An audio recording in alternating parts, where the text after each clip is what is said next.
अवतार मेहर बाबा की जय। अवतार मेहर बाबा की जय। अवतार मेहर बाबा की जय। అందరికీ జై బాబా. ప్రీతం బాబా వారి 131వ జన్మదిన వేడుకలను మనం జరుపుకుంటూ ఉన్నాం. అందులో భాగంగా మన సోదరులు వెంకట్రావు గారి గృహంలో ఈ సంకీర్తన కార్యక్రమం ఏర్పాటు చేసుకున్నారు. ఇంతవరకు చక్కటి సంకీర్తన జరిగింది. ఇప్పుడు బాబా వారి విశేషాలని మన సోదరి పార్టీ పట్నాయక్ గారి ద్వారా బాబా ఈరోజు ఏం చెప్పిస్తారో విందాం. జై బాబా.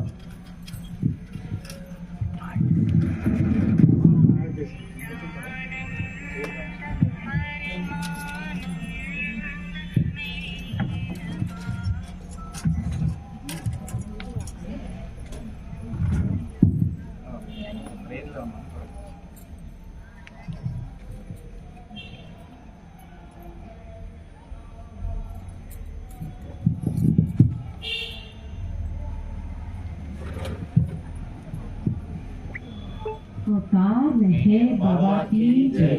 अवतार मेहर बाबा की जय। अवतार मेहर बाबा की जय। बाबा प्रेमिకులందరికీ జై బాబా అండి. మనం 131వ జన్మదినోత్సవ వేడుకలు గత 22 రోజుల నుండి జరుపుకుంటున్నాం. ప్రతిరోజు మనం ఎప్పుడు ప్రేయర్కి వచ్చేద్దామా అన్న ఆతృత తాపత్రయం అందరికీ ఉండి అలాగే వచ్చేస్తున్నాం ఇక్కడికి. ఏదైనా ఒక సమయంలో వచ్చి మనం అక్కడ బాబాతో గడుపుదాం అనే ఆనందంతో అందరం వస్తున్నాం. ఈరోజు వెంకట్రావు గారి గృహంలో అంటే సాధారణంగా మాకైతే యోగా మాస్టరు అనడం అలవాటు. అక్కడికి బాబా ఆయన జన్మదినాన్ని గడుపుకోవడానికి అనుమతించారు కనుక ఈరోజు బాబా దగ్గరికి మనం ఎలా వస్తున్నాం, అసలు ఎందుకు వస్తున్నాం, ఎందుకు ఆకర్షింపబడుతున్నాం అన్నది మనం తెలుసుకుందాం. దాని గురించి చూద్దాం. అయితే బాబా అవతార పురుషుడు. అతని దగ్గరికి మనం అట్రాక్ట్ అవ్వడానికి అంటే అతని దగ్గర చేరడానికి ఒక్కొక్కరికి ఒక్కొక్క కారణం ఉంటుంది. ఒకరు ఆయన రూపాన్ని చూసి రావచ్చు, ఒకరు అతన్ని నవ్వు చూసి రావచ్చు, ఒకరు అతని ప్రేమను చూసి రావచ్చు. ఇలా రకరకాలుగా మనం వస్తూ ఉంటాం. అయితే అవతారుడు ఈ భూమి మీదకి రావడానికి కారణం ఏంటంటే ఈ భూమి మీద ఈర్ష్య ద్వేషాలు అధికమై అలాగే ధర్మానికి జ్ఞాని కలిగినప్పుడు భగవంతుడు అవతారుడుగా రావాలని మునులు ఋషులు సద్గురువులు ఆయన్ని ఆహ్వానిస్తారు. అలా ఆహ్వానించినప్పుడు భగవంతుడు అవతారంగా వచ్చి భూమి మీద నిలుస్తాడు. అయితే ఈ వచ్చేటప్పుడు ఈసారి బాబా ఒక అందమైన స్వరూపాన్ని తీసుకుని అతని ఆయుధం ప్రేమగా వచ్చాడు. ప్రేమగా వచ్చాడు అంటే అతను ఎలా వస్తారంటే సాధారణంగా ప్రేమ ఎలా కనిపిస్తుందంటే ఆ ముఖంలో ఆనందం ఎప్పుడూ తాండవిస్తూ ఉంటుంది. ఆయన ఎలా వచ్చారంటే చిరునవ్వులతో సిరి చూపులతో భూమి వెలసెను ప్రేమానందము భూమి వెలసెను ప్రేమానందము. ఆయన చిరునవ్వులతో సిరి చూపులతో మన మధ్యకు వచ్చారు. మనం చూడగానే విపరీతమైన ఆనందం పొందడానికి ఆయన నవ్వు కోసం మనం నవ్వు కనిపిస్తుంది. ఎలాంటి పరిస్థితుల్లోనూ ఉన్నా ఆయన నవ్వుతూ ఉంటారు. ఆ చిరునవ్వు కూడా ఒక మహత్వం ఉంది. అందులో అది చూడగానే, ఆ నవ్వు చూడగానే విపరీతంగా అట్రాక్ట్ అవుతాం. మనకుండే బాధలు మర్చిపోతాం, అతనితో పాటు గడుపుతూ ఉంటాం. అతని రాక ఎప్పుడు భూమిలో యుగ యుగాల నుండి ప్రతి యుగంలోని మనకు తెలుసు 5329 సార్లు అవతార పురుషుడు భూమికి అవతరించాడు. అలాగే ఇప్పుడు కూడా ఆయన దరహాసంతో ఎప్పుడు ఎక్కడ చూసినా ఎన్ని ఫొటోస్ చూస్తుంటాం, ఫోటో అనకూడదు, అక్కడ బాబావే ఉంటారు. బాబాని ఎక్కడ చూసినా చిరునవ్వుతోనే కనిపిస్తుంటారు. అటువంటి చిరునవ్వుతో బాబా మన ఈ యుగంలో ఈ భూమికి అవతరించాడు. అతడు ధరనేలిన దరహాసమదిగో, ధరనేలిన దరహాసమదిగో, ధరనేలిన దరహాసమదిగో, ధరనేలిన దరహాసమదిగో. ఈ యుగములో, ఈ కలియుగములో, ఈ యుగములో, ఈ కలియుగములో ఏ మలియుగమునైనా వినంగా ధరనేలిన దరహాసమదిగో, ధరనేలిన దరహాసమదిగో. బాబా మనం చూసేటప్పుడు మనం ఎప్పుడు సాధారణంగా అతన్ని మనం చూడం, ఆయన మనల్ని నిరంతరం చూస్తూ ఉంటాడు.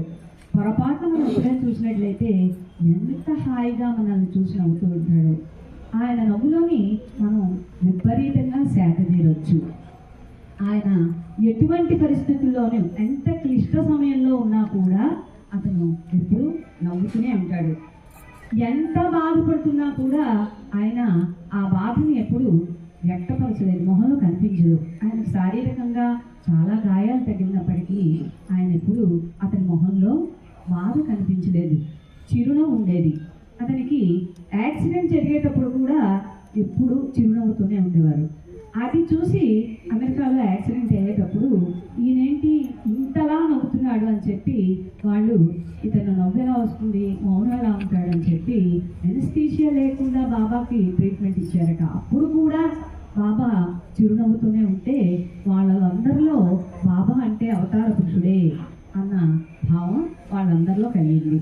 అయితే వాళ్ళందరూ డాక్టర్స్ ఉన్నారు చూసి చాలా ఆశ్చర్యపోయి వాళ్ళు మొదట ఎవరో ఏంటో అనుకున్న వాళ్ళందరూ ఎలా ఫీల్ అయ్యారంటే, ఈయన నిజమే ఈ అవతారానికి ఈ యుగానికి ఇతడే అవతారుడు అని మొట్టమొదట ఎవరో ఏంటో చూద్దాం అని అనుకున్న అమెరికన్స్ వాళ్ళు ఏంటంటే, మనమైతే హిందువులు ఇక్కడ ప్రతిదాన్ని భగవంతుడే అని నమ్ముతాం, అందరినీ చూసి భగవంతుడేమో అని పూజలు చేయడానికి ఇష్టపడతాం. కానీ అమెరికన్స్ ఎక్కువగా క్రిస్టియన్స్ ఎక్కువగా ఉంటారు, వాళ్ళు ఎవరినూ నమ్మరు. కానీ అవతార పురుషుడు యొక్క ఆ చిరునవ్వు చూసి అక్కడ ఆ బాబా మండలి వాళ్ళందరూ ఆయనకి ఇచ్చే వాల్యూ చూస్తారు. అక్కడ అందరూ మా అన్నగారికి ఎలా ఉందో సార్ చూడండి, ఆయన ఎలా ఉంది, వీళ్ళందరికీ విపరీతంగా దెబ్బతేలే, వీళ్ళని పట్టించుకోకుండా ఎముకలు విరిగిపోయి పక్కటెముకలు విరిగిపోయి అవన్నీ పట్టించుకోకుండా మా అన్నగారు ఎలా ఉన్నారు, మా అన్నగారు బాగున్నారా అని అడుగుతూ ఉంటారు. అది విని ఈ డాక్టర్ నేనేంటో చూద్దాం అని వాళ్ళు మొదట అలాగే అనుకుని తర్వాత ఆయన మొహంలో చిరునవ్వు, ఎంత బాధ ఉన్నా బయటికి శబ్దం చేయకుండా, మౌనం కదా అందుకని మాట్లాడకుండా ఏ సౌండ్ లేకుండా అలాగే నవ్వుతూ ఉంటే వాళ్ళందరూ చాలా తన్మయమైపోయారట, బాబా భక్తులుగా మారిపోయారట. అది వాళ్ళకి ఎలా అనిపించిందంటే, మధుర దరహాసమేదో మరిపించే నన్ను నేడు, మృదులగ పరిహాసమేమో అలరించే నన్ను చూడు, పులకించిపోయా ప్రేమతో కనుల నీరు నిండిపోయే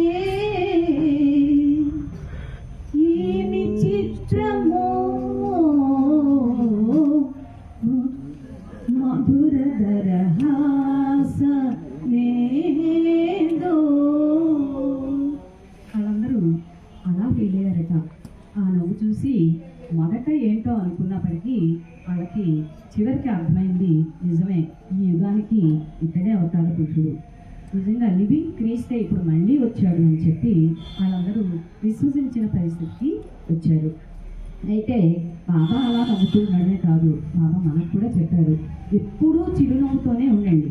చిరునవ్వుతో ఉంటే ఆ చిరునవ్వు ఇచ్చే ఆనందం అది అంటే ఎదుటి వ్యక్తికి కూడా అది ఒక అంటువ్యాధి లాంటిదట. మనం నవ్వుతూ ఉంటే పక్క నుండే మన చుట్టూ ఉండే వ్యక్తులందరికీ నవ్వు వస్తుందట. అలా కాకుండా మనం ఆనందంగా ఉండకుండా ఎలాగో ఉన్నాం అనుకోండి, చుట్టూ ఉన్న వాళ్ళకి చికాకుగా అనిపిస్తుందట. మనం ఆనందంగా ఉన్నాం అనుకోండి, మనం ఎప్పుడూ నవ్వుతూ ఉన్నాం అనుకోండి, సాధారణంగా హాయిగా నవ్వలేము. ఎప్పుడు ప్రేమ ఉంటేనే మన మనుషులందరినీ చూసి హాయిగా నవ్వగలుగుతాం.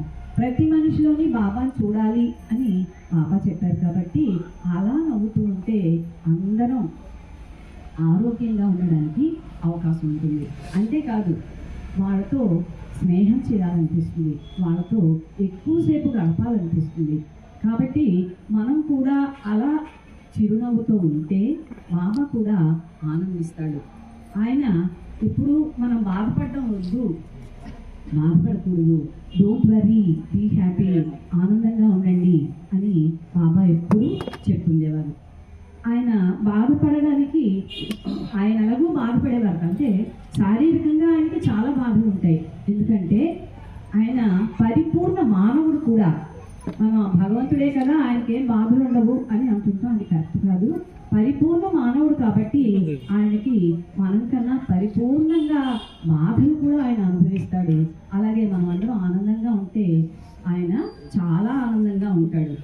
చిరునగవుల స్వామి చింతమలదంటాడు, ఆనందమే ఎప్పుడు అందమని అంటాడు.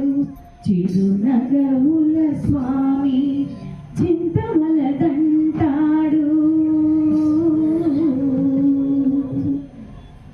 నిరంతరం మనం ఆనందంగా ఉంటే బాబా ఇంకో విషయం కూడా చెప్పారు, ఏంటంటే ముసలితనం రాకుండా ఉండాలంటే ఎప్పుడు మనం నవ్వుతూ ఉండాలట. అది మనసా వాచా కర్మేణ మనం ఆనందంగా ఉంటే ఆయన కూడా ఆనందంగా ఉంటారు.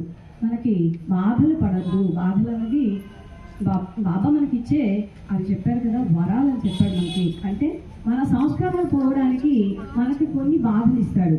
ఆ బాధల్ని బాధలో ఉన్నామని చెప్పి మనం మన మొహాలు ఇలా పెట్టుకుని ఉన్నాం అనుకోండి, మనమే కాదు మన చుట్టూ ఉండే వాళ్ళు కూడా హాయిగా ఉండలేదు. హాయిగా ఉండాలి అనుకుంటే ఆ మొహంలోని బాధని వ్యక్తపరచకుండా ఆనందంగా ఉండడానికి ప్రయత్నం చేయాలి. ఇంగ్లాండ్ రాణి ఎలిజబెత్ ఆమె చిన్నప్పుడట ఆమెకి కంటిన్యూస్గా లేచి నిలబడి నవ్వడం అన్నది ప్రాక్టీస్ ఇచ్చారట. అందుకని ఆమె రాజకార్యాల్లోని సమస్యలు వచ్చినా, ఎన్ని రకాల ఆటంకాలు వచ్చినా, ఎలాంటి పరిస్థితి వచ్చినా ఆమె ఎప్పుడు ప్రశాంతంగా కనిపించేదట. అలా ప్రశాంతంగా ఉండడం వల్ల, అంటే సమస్యను సమస్యగా తీసుకోవడం వల్ల ఏమవుతుందంటే ఆ సమస్య ఇంకా ఎక్కువైపోతుంది. ఆ సమస్యని మనం అయితే ఏం చేస్తామంటే బాబాకి అప్పగించాలి. కాబట్టి అప్పుడు మనం మన సమస్యను ఆయనకి అప్పగించాం అనుకోండి, మనం ఫ్రీ అయిపోతాం, హాయిగా ఉండడానికి ప్రయత్నం చేస్తాం. మనం హాయిగా ఉంటే అందరూ మన చుట్టూ ఉండేవాళ్ళు హాయిగా ఉంటారు. అదే మనం మాడు మొహం వేసుకుని ఉన్నాం అనుకోండి, మన చుట్టూ ఉండేవాళ్ళు కూడా అలాగే చికాగా అనిపిస్తుంది, వాళ్ళు హ్యాపీగా మన దగ్గర ఉండలేరు. కనుక మనం ఇప్పుడు ఆనందంగా ఉండడానికే ప్రయత్నం చేయాలి. ఆనందంగా కనబడడం దైవ గుణం అంటది, దైవీ గుణం. అలా ఆనందంగా ఉండాలి అని కోరుకోవడం కూడా ఒక దైవ గుణం. అలా ఆనందంగా ఉండడం అన్నది, అందుకే భగవంతుడు బాబా ఈసారి ఆనందంగా ఉంటూ చిరునవ్వులతో ఎప్పుడు హాయిగా ఉండేవారు. అయితే బాబా దగ్గరికి వెళ్ళేటప్పుడు ఎలా అనిపిస్తుందంటే, ఆ మొహం చూసేటప్పుడు మనం ఎంత బాధతో ఆయన దగ్గరికి వెళ్ళినా ఎప్పుడూ ఆయన నవ్వుతూ ప్రశాంతంగా, పవిత్రంగా, ఉల్లాసంగా, ఎంత హాయిగా ఉంటుందంటే ఆ నవ్వు విపరీతమైన ఆనందంగా ఉంటుంది. మనం అతని దగ్గరికి వెళ్ళేటప్పుడు హాయిగా సేద తీరుతాం. అంతేకాదు మంచి మండుటెండలో బాగా అలసిపోయి తిరిగి తిరిగి తిరిగి ఒక చెట్టు కింద కూర్చున్నాం అనుకోండి, అక్కడ మనకి ఎంత హాయిగా అనిపిస్తుంది. అలాగే మనం కూడా బాబా దగ్గర చేరేటప్పుడు అంత ప్రశాంతంగా అంత హాయిగా ఉండడానికి అవకాశం ఉంటుంది. అది ఎంత బాధగా మనం ఉన్నా వెళ్ళేటప్పుడు ఆయన నవ్వు ఎలా ఉంటుందంటే, ప్రేమ తండ్రి చిరునవ్వే సిరులకు నిలయం, అల్లాడే హృదయాలకు అడగని సాయం. ప్రేమ తండ్రి చిరునవ్వే సిరులకు నిలయం, అల్లాడే హృదయాలకు అడగని సాయం. అల్లాడే హృదయాలకు అడగని సాయం. ఏంటంటే మనం అతని దగ్గరికి వెళ్ళి మనం ఏం చెప్పక్కర్లేదు, ఆయనకు తెలియదు ఏముంది, మన బాధలన్నీ ఆయనకు తెలుసు. మనకు కొన్ని బాధలు ఇచ్చినవి కూడా ఆయనే. ఆయన ఎవరికైనా బాధ ఎంతవరకు ఇస్తాడటంటే మనం తట్టుకోగలిగినంత బాధలను మాత్రమే ఇస్తాడట, అంతకంటే ఎక్కువ బాధను ఇవ్వడట. మనం దాన్ని ఎవరు ఎంతవరకు తట్టుకోగలరో అంత బాధే ఇస్తాడట. కాబట్టి మన తండ్రిని మనం వెళ్ళి అడగనక్కర్లేదు, మన భారాన్ని ఆయన తీసుకుంటాడు. మనకి మనం అడగకుండానే మనకి సాయం చేస్తాడు. అయితే ప్రతి మనిషి ఎన్నో బాధలు ఉన్నాయి, కష్టాలు ఉన్నాయి. అలా ప్రతిసారి కుంగిపోతూ హాయిగా ఉండకుండా ఎక్కడ లేని బాధలు మాక్కనే ఉన్నాయి అని అనుకోకుండా హాయిగా ఉన్నట్లయితే ఆ మొహంలో ఉండే ఆనందం అది ఎలాంటిదట, ఉన్నతమైన ఆత్మ, ఉన్నతమైన హృదయం, దాని ప్రతిబింబమే మన మొహంలో ఉన్న చిరునవ్వట. మన ఆత్మ ఎలా ఉంటుంది, ఎంత అందంగా ఉంటుంది, మన హృదయం ఎంత అందంగా ఉంటుంది, అది ప్రతిబింబించడమే చిరునవ్వు. కనుక మనల్ని చూసి మన ఆత్మ హృదయం కూడా హాయిగా ఉందనుకోండి, ఎదుటి వ్యక్తుల్లో కూడా ఆ రెండు హాయిగా కనిపించేటప్పుడు ప్రశాంతంగా హాయిగా అందరూ ఉంటారు. అయితే పీటర్ అనే ఒక వ్యక్తికి విపరీతమైన కోపం అట. ఆయన ఈ కోపాన్ని ఎలా పోగొట్టుకోవాలి అని చెప్పి ఆయన అలా ఆలోచించి ఏం చేయాలో అర్థం కాక ఆయన ఏం చేశాడట, తన రూమ్లో చిన్న పిల్లల ఫోటోలన్నీ, నవ్వుతున్న ఫోటోలన్నీ పెట్టుకున్నట్ట. అతని కోపం వచ్చినప్పుడంతా ఆ గదిలోకి వెళ్ళి ఆ నవ్వుతుండే పిల్లలందరినీ చూసి ఒకసారి నవ్వేసుకొని హాయిగా బయటకు వచ్చేసేవాడట. అయితే మనకు అలాంటి బాధ లేదు, మనం ఎవరి ఫోటోలు పెట్టుకోకర్లేదు. మన ఇంట్లోని బాబా నిండుగా ఉంటారు, ఎక్కడ చూసినా ఆయన నవ్వుతూనే ఉంటారు. మనకు బాధ అనిపించింది అనుకోండి, విచారంగా ఉందనుకోండి, ఆయన దగ్గరికి వెళ్ళి ఆయన నవ్వు చూసాం అనుకోండి, ప్రశాంతంగా మారిపోతాం. మనం ఇంకెవరి ఫోటోలో పెట్టుకొని మనం ఆనందించాల్సిన అవసరం లేదు. ఆయన చూసి మనం ఫ్రీ అయిపోవచ్చు. అది ఎలా ఉంటుందంటే, చాలా కోపంగా ఉన్నాం అనుకోండి, లేదా ఎలాగో ఉన్నాం అనుకోండి, బాబా దగ్గరికి వెళ్తే ఆయన చూపులు మనకి ఎలా ఉంటాయి అంటే, మమ్ము పలకరించేవి నీ చూపులే బాబా, ఆశీర్వదించేవి నీ నగవులే బాబా, మా మెహరు బాబా, మా మెహరు బాబా, మమ్ము పలకరించేవి నీ చూపులే బాబా,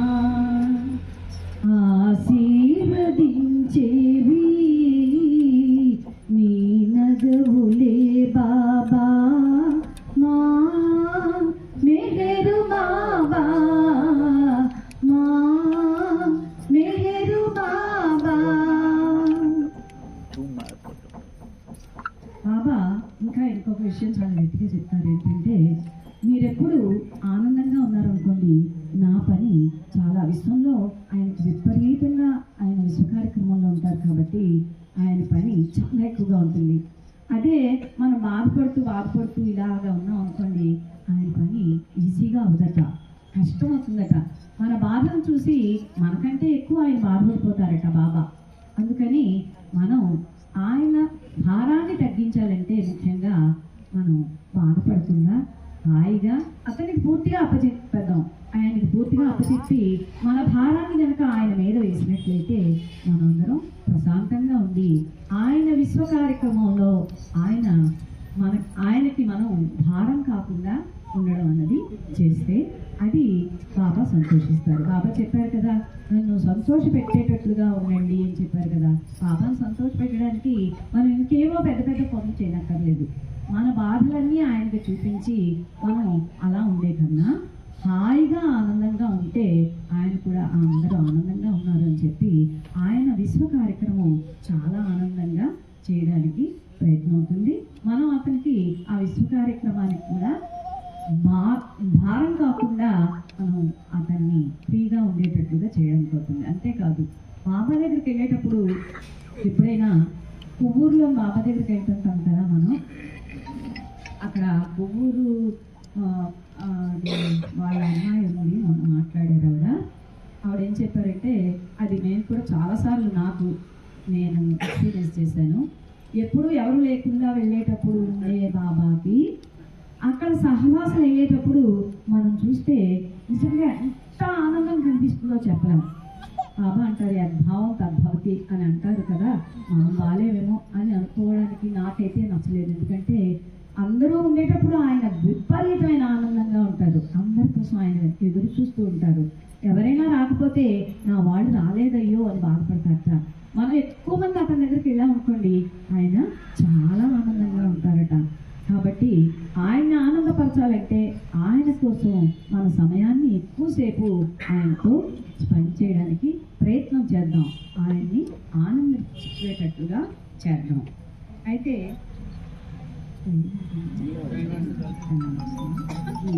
అయితే బాబా నవ్వే కాదు, మనం మాట్లాడే మాటలు కూడా చాలా సున్నితంగా ఎవరిని బాధ పెట్టకుండా ఉండేటట్లుగా మనం మాట్లాడాలి. మనం మాట్లాడేటప్పుడు మనకు కోపం వచ్చిందనుకోండి, మనం ఏం మాట్లాడుతున్నామో కూడా తెలియదు. ఆ టైంలో మాట్లాడేస్తాం, తర్వాత చాలా బాధపడతాం, అయ్యో ఎందుకు అనవసరంగా అంత గట్టిగా మాట్లాడానని. అది కూడా మనం ఎక్కువగా ప్రాక్టీస్ చేసుకోవాలి. అతిగా మనం దాని గురించి ఆలోచిస్తూ మనం సరళంగా మాట్లాడడం, ఎవరిని నొప్పించకుండా ఉండడం, బాధ పెట్టకుండా ఉండడం అన్నది కనుక మనం చేసినట్లయితే మనం అతన్ని ఆనందపరిచేటట్లుగా అవుతుంది. ఆ తర్వాత ఒక డాక్టర్ ఉండేదట, ఆమె పేరు మర్చిపోయాను నేను. ఆమె ఏం చేసేవారట, రోగుల దగ్గరికి కొన్ని నెలల పాటు ఏ బాధలతో విచారంగా, ఆ బాధ అంటే ఒకటేంటి వాళ్ళకి శారీరక బాధ, రెండవది డబ్బుల గురించి బాధ, మూడవది ఏమవుతుందో తెలియని బాధ, ఇలాంటి అన్ని బాధలతో ఉండే వాళ్ళ దగ్గరికి ఆమె వెళ్ళేటప్పుడు ఏం చేసేవారట, బాగా నవ్వు తప్పించే కొన్ని ఫోటోలు తీసుకెళ్ళారట ఆమె ఆ పేషెంట్ అందరి దగ్గరికి. అప్పటి వరకు ఎలాగో బాధగా ఉండే వాళ్ళందరూ ఆమె చూపించిన ఆ ఫొటోస్ చూసి చాలా ఆనందంగా హాయిగా నవ్వేవారట. అంటే నవ్వు చూడండి ఎంత హాయిని తెప్పిస్తుందో. అది ఒక జబ్బు పడే వ్యక్తి దగ్గర కూడా మనం అలా వెళ్ళినట్లయితే ఆ జబ్బు కూడా కొంత నయం అవుతుందట. అని చాలాసార్లు చెప్తారు, నవ్వు చాలా మంచిది ఆరోగ్యానికి అని చెప్పి. లాఫింగ్ క్లబ్స్ కూడా ఇప్పుడు ఎక్కువ అయ్యాయి. అందుకనే ఎక్కువగా అక్కడికి వెళ్ళి నవ్వడం వలన శరీరానికి ఒక మంచి ఎక్సర్సైజ్ అవుతుందట. అది హృదయానికి, మనసుకి, శారీరకంగా మన అవయవాలకు కూడా మంచి ఎక్సర్సైజ్ అవుతుందట. అలా ఆమె ఆ పేషెంట్ అందరి దగ్గరికి వెళ్ళి రకరకాల భంగిమలు ఉన్న ఫోటోస్ అన్నీ తీసుకెళ్ళి వాళ్ళందరికీ చూపించి వాళ్ళందరికీ ఆనందింపచేసేవారట. ఇవన్నీ నేను చెప్తున్న మాటలన్నీ ఇవేవి నావు కాబట్టి బాబా ఇచ్చిన సబ్జెక్ట్ ఇదంతా అందులో చూసి నేను చెప్తున్న మాటలే. అయితే బాబా స్మైల్ గురించి చెప్పిన మాటలు ఏంటంటే, నవ్వుతూ ఉండడం అనేది ఎంత ఆరోగ్యం అంటే, మనం బయటకు వచ్చేటప్పుడు చాలా చక్కగా ముస్తాబు చేసుకుని వస్తాం. పౌడరు కొంతమంది మొఖానికి చేస్తాం, పువ్వులు పెట్టుకుంటాం, మంచి డ్రెస్సులు వేసుకుంటాం, అందరం చాలా హ్యాపీగా బయలుదేరి వస్తాం. కానీ బాబా చెప్పింది ఏంటంటే, ముస్తాబంతా అయిపోయిన తర్వాత ఆ మొహం మీద చిరునవ్వు లేకపోతే అది పూర్తిగా ముస్తాబు అయినట్టు కాదట. అది మనం ఎలా రావాలంటే, ముస్తాబంతా అయిపోతుంది, చక్కగా బయలుదేరుతాం. బయలుదేరిన తర్వాత ఒక చిన్న నవ్వు నవ్వితే, మన పెదవుల మీద కానీ చిరునవ్వు ఉంటే అది విపరీతమైన అందాన్ని ఇస్తుందట ఆ వ్యక్తికి. ఆ వ్యక్తి చాలా అందంగా ఉంటాడు, చెప్పుకున్నాం కదా. ఆ వ్యక్తితో అందరూ మాట్లాడాలనుకుంటారు, ఆ వ్యక్తితో ఉండాలనుకుంటారు, ఆ వ్యక్తితో స్నేహం చేయాలనుకుంటారు. మరి మనుషులతోనే అంత ఎఫెక్ట్ ఉంటే అవతార పురుషుడు చూడండి ఆయన ఎలా నవ్వుతున్నాడు. అలా నవ్వుతూ ఉంటే ఆయన నవ్వు చూసి మనం సరెండర్ అయిపోవాలి. ఆయన నవ్వు కోసమే అందరం వస్తున్నామేమో అనిపిస్తుంది నాకైతే. ఆ బాబా నవ్వుతుంటే చూసి కనీసం 1% అయినా నవ్వు అతని నవ్వులో భాగం 1% అయినా ఇస్తే మనకి బాగుండును అని అనిపిస్తుంది. అంటే కొంచెం అలా మనం హాయిగా ఆనందంగా ఉంటే మన చుట్టూ ఉండే వాళ్ళకు కూడా మనం ఆరోగ్యంగా ఉంచిన వాళ్ళం అవుతాం, ఆనందంగా ఉండేవాళ్ళం అవుతాం. తర్వాత smile, it is the key that fits the lock of everybody's heart. అది మనం నవ్వినట్లయితే అది ఎలా అవుతుందట, ఆ హృదయానికి ఒక అంటే హృదయం అలాగే ఉంటుంది కదా, దానికి మనం నవ్వినట్లయితే ఒక తాళపు చేతి తీసి పెట్టి ఓపెన్ చేసినట్టుగా అవుతుందట నవ్వు. తర్వాత ఎప్పుడు మనం I am smiling not because I am stronger than my problems. నేను నవ్వుతున్నానంటే నా నవ్వు ఎలా ఉంది, అది నా ప్రాబ్లమ్స్ అన్నిటికంటే బలమైనదట. అంతేకాదు I am smiling because my God is stronger than my problems. అది ఆ నవ్వు నవ్వు నవ్వు అని ఇంతవరకు మనం చెప్పుకున్న దాంట్లో ఏంటంటే మనం నవ్వేది ఎలా ఉండాలట, మన ప్రాబ్లమ్స్ అన్నిటికన్నా బలంగా ఉండాలట. అంతేకాదు ఎందుకు నవ్వుతున్నాం మనం, నా ప్రాబ్లమ్స్ కంటే గట్టివాడు, నా స్ట్రాంగర్, వెరీ స్ట్రాంగర్, చాలా గొప్పవాడు, చాలా ఉన్నతుడు నా భగవంతుడు అని అనిపించేటట్లుగా కనుక మనం నవ్వినట్లయితే ఆయన అన్నీ మన గురించి చూసుకుంటాడు. మనకు చేసే మార్నింగ్ లేచిన దగ్గర నుండి రాత్రి పడుకునే వరకు కంప్లీట్గా మన పనులన్నీ ఆయన చేసుకుంటాడు. ఆయన మీద మనం పూర్తిగా మన బాధ్యతని ఆయనకి ఇచ్చేస్తే, అలా ఇచ్చినట్లయితే మనం చాలా ఆనందంగా ఉంటాం, అనుభూతిని పొందుతాం, భగవంతుడిని ఎప్పుడు మనం అనుభవిస్తూ ఉంటాం. అయితే ఇలా ఆనందంగా ఉండాలంటే మనం ఏం చేయాలంటే ప్రతిరోజు ఆయన నామస్మరణ చేసుకోవాలి. ఆయన నామస్మరణ చేసుకుంటేనే మనం ఆనందంగా ఉండగలుగుతాం. ఎందుకంటే మన సమస్యలన్నీ పక్కన పెట్టగలుగుతాం, మనం పూర్తిగా ఆయన భారాన్ని ఆయన మీద వేసేయగలుగుతాం. ఇప్పుడు ఆయన నామాన్ని కనుక మనం నిరంతరం చేసుకున్నట్లయితే ఆ నవ్వులో ఏంటి పోతుంది, మనకి గట్టిగా ఎవరితో మాట్లాడడం, అంటే పక్షంగా ఎవరితో మాట్లాడడం, అంతేకాదు పరనింద చేయడం, ఎవరిని దూషించి వాళ్ళని బాధ పెట్టకుండా ఉండడానికి అవకాశం ఉంటుంది. అంతేకాదు ఎవరినో ఏదో అని ఆ తర్వాత మనం బాధపడకుండా ఉండడానికి అవుతుంది.